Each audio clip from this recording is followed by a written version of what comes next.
Beyond the Golden Gate Bridge awaits glorious Marin County, home to sweeping vistas, diverse cultures, and inspiring causes. Join us for Marinterviews, profiling people and projects, creating a meaningful impact in our community. Well, hello there. Welcome back to another episode of Marinterviews, where we profile people and nonprofits that are making a difference in Marin. I am Sandra Grimshaw, and I'm very delighted to have with me today Barbara Sabido of Apparent Love. And we go way back. I know so much about what you're doing, but I want everybody else to know what you're doing. So tell me all about Apparent Love. Sandy, I'm so glad that we finally got to do this. So thank you for having us. Absolutely. Yeah. So Apparent Love, we provide a parent's love to the LGBTQ community, and we want that love to be apparent. We want anyone who comes to one of our events to just immediately feel like they have at least two parents completely in their corner, celebrating who they are, what they do, and how they want to express themselves. And we are, nearly 3 years into it and having a blast. Well, I've been to a few of your events, and I can vouch for the drag brunch events that we just go to, because it is one of the most freeing things I've ever done. But as far as the two parents, it's you and your husband, correct? Yes. My husband, my wonderful Tom, who says yes to almost every idea that I've ever had. I think 18 years ago, I asked him if he wanted to be a foster parent with me, and he said, sure. And we fostered 17 children over 16 years while raising our 4 sons. And then when that came to an end, we attended a drag brunch at our favorite drag brunch venue, Lookout in the Castro. And while we were there, an older gentleman came up to us and very kindly, but full of curiosity, said, "Why are you here?" Because obviously we're in our late 50s, now 60s. We're obviously straight. What were we doing at a gay bar watching a fabulous drag show? Fabulous talent. Yeah. So much fun. And I said, well, my son is behind the bar, and he told us this was a great party. And he took my hand and he said, "I'm so glad you love your son." And he said, "I lost my parents when I came out." And he held my hand for like the next 15 minutes. And that just resonated with me. And on the drive home, and this was back in 2017. So if there's one guy, there's got to be so many others. So many more. So many that we've met through all of our events, all of our different family events is how I want to say it. Because we want to just bring to this community what I've always considered to be a great family gathering, which is food and fun. We have game nights, we have dinners, we have brunches, any way that we can show this community that we are a mom and a dad who will feed them, because that's my love language, and listen to them, because that's Tom's love language. And between the two of us, we have been able, over the last almost 3 years, to welcome about 185 individuals to our different events that we've had over the years. And the word spreads, because everybody feels... spreads, yes. Because one person will come to an event, have a really good time, and the next time they receive an invitation, they invite a friend to come with us, to come with them. How have they also have some of the wonderful people that you're helping and supporting, have they been also able to bring family members? Good question. Yes, we've had a lot of visiting parents come to our events as well. So I know one of our young family members, his name is Cooper. We were having a big, I think I made pulled pork sandwiches. Oh, yum. And you didn't invite me. I'm so sorry. With a brownie bake-off. Fun. Which I learned later was so enjoyed, because when so many of our family members were growing up, they were discouraged from activities that their families considered to be too feminine. So they didn't get to celebrate that part of them, wanted to bake. So the brownie bake-off, as it turned out, gave them a whole new outlet to celebrate who they were. But as far as that event goes, my dear buddy Cooper brought his dad, who was visiting from out of state. We've had other family members bring their moms.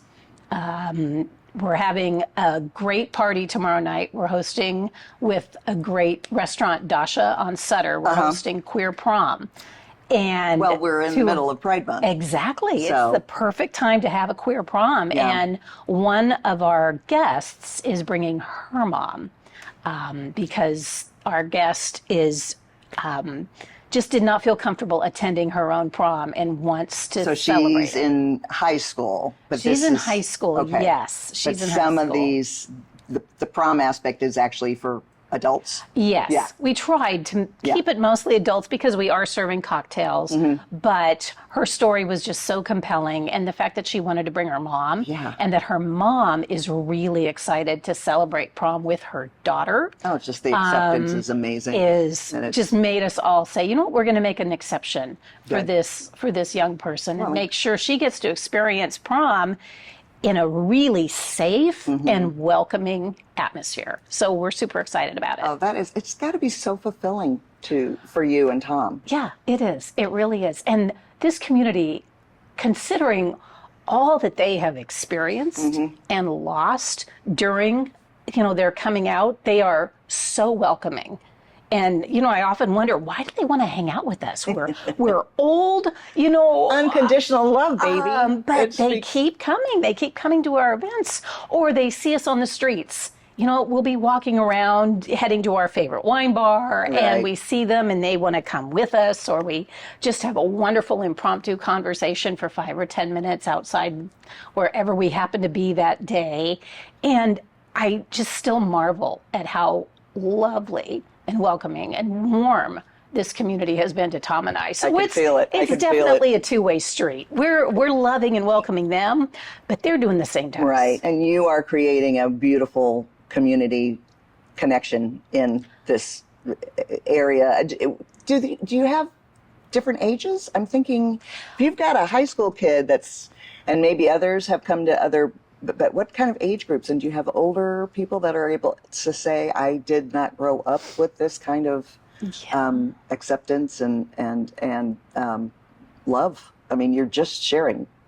We're just loving. It's just simple. It's just simple stuff. We're not doing anything, in my opinion, anything that doesn't already happen naturally in the world or should be happening naturally in the world. We're just loving. We're just having fun. We're just, giving them a parental ear to talk about their life with.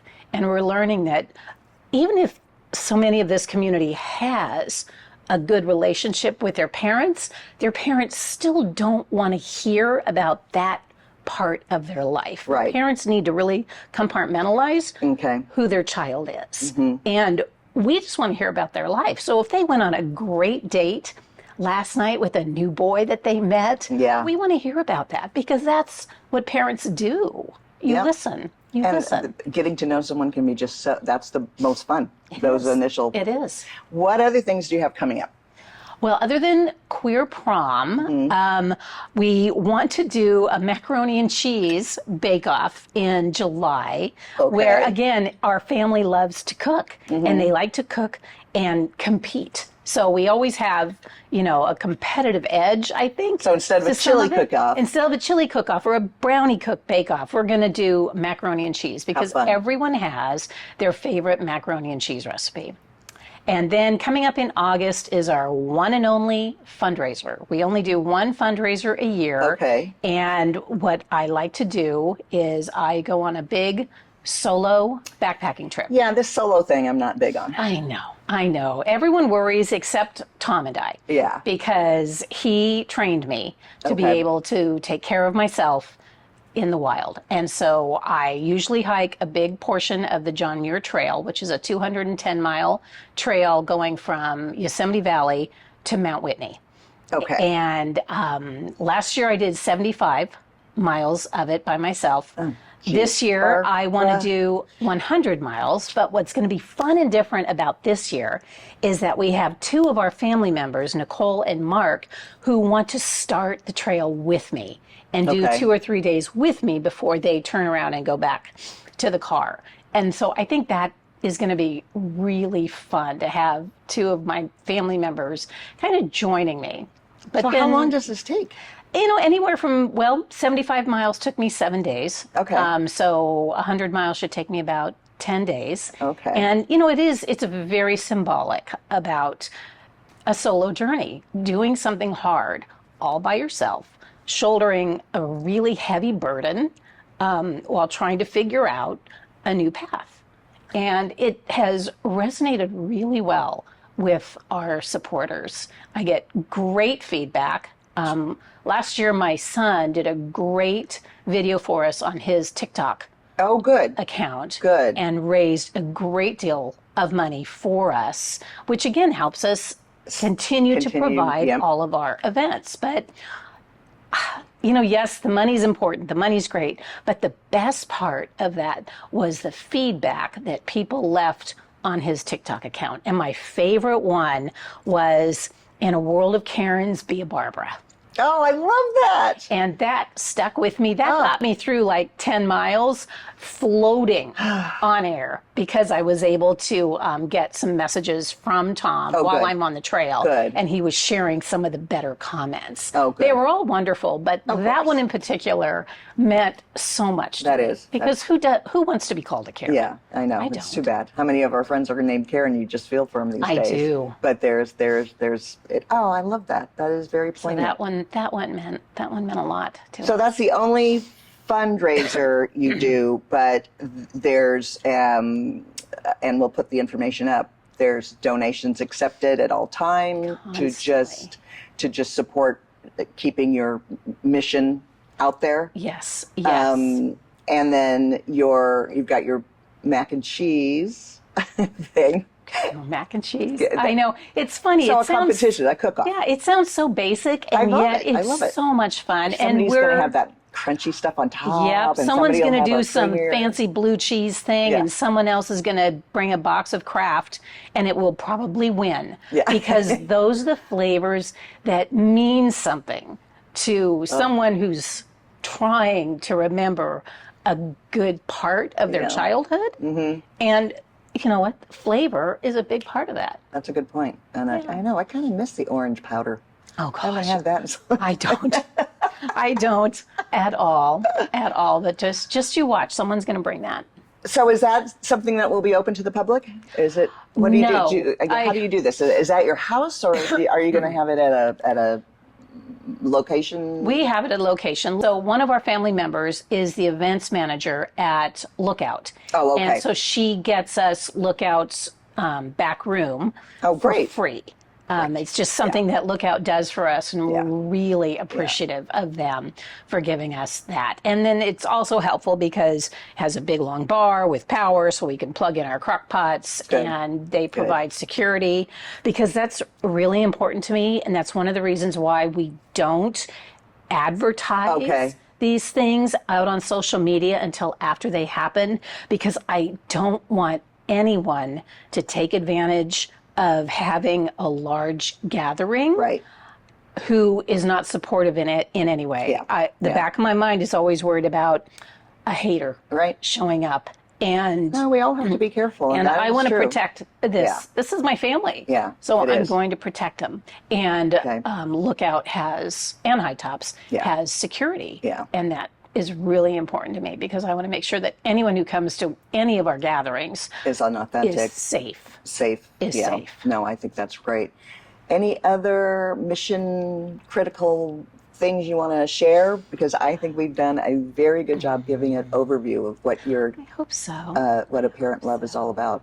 Gosh. And I'm just so proud of you. You've been a long-term friend, and just that what you've built. I remember I feel like, you know, the initial moment of these ideas and you sharing it with us, and what you've built is just amazing. Thank you. Thank you. It has been so fulfilling. And again, the minute we get out of our car and walk into any venue, we immediately just feel the love. Yeah. And so if anything, I just want people to know that there are so many organizations out there that support the LGBTQ community. Mm-hmm. And so it's not just us. Right. If you are newly coming out or newly transitioned or just looking for a community, they are out there everywhere. You just Google it. And you it will also find helps it. with the pandemic being, hopefully, never that isolation coming is back. over, because that isolation must have been really hard. It took a huge toll Yeah. on this community. Yeah. And we're just glad that that's behind And us. everybody's and be that out we again. can just, love freely. Love who you are and love who you want to love. Well, I appreciate everything you're doing. Thank you so much. Thank you for this. I appreciate Absolutely. Marinterviews. And my pretty flower. Well, that wraps up this edition of Marinterviews, and please feel free to contact me if you have an interesting person or nonprofit you would like us to profile. We are also a nonprofit, and we are also accepting donations and sponsorships, so we're all in the same boat. Thank you very much. We'll see you next time.